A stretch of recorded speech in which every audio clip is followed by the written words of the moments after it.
আমি যদি হতাম জীবনানন্দ দাশ, আমি যদি হতাম বনহংস, বনহংসী হতে যদি তুমি কোনো এক দিগন্তের জলশিরি নদীর ধারে, ধান ক্ষেতের কাছে ছিপছিপে স্বরের ভিতর এক নিরালা নীড়ে, তাহলে আজ এই ফাল্গুনের রাতে ঝাউয়ের শাখার পেছনে চাঁদ উঠতে দেখে আমরা নিম্নভূমির জলের গন্ধ ছেড়ে আকাশে রূপালী শস্যের ভিতর গা ভাসিয়ে দিতাম।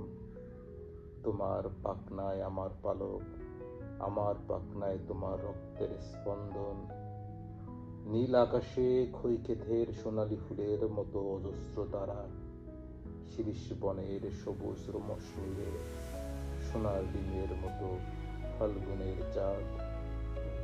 হয়তো গুলির শব্দ, আমাদের তির্যক গতিস্রোত, আমাদের পাখায় পিষ্টনের উল্লাস, আমাদের কণ্ঠে উত্তর হওয়ার গান, হয়তো গুলির শব্দ আবার, আমাদের স্তব্ধতা, আমাদের শান্তি। আজকের জীবনের এই টুকরো টুকরো মৃত্যু আর থাকতো না, থাকতো না আজকের জীবনের টুকরো টুকরো স্বাদের ব্যর্থতা ও অন্ধকার। আমি যদি বনহংস হতাম, বনহংসী হতে যদি তুমি কোনো এক দিগন্তের জলশিরি নদীর ধারে, ধান ক্ষেতের কাছে।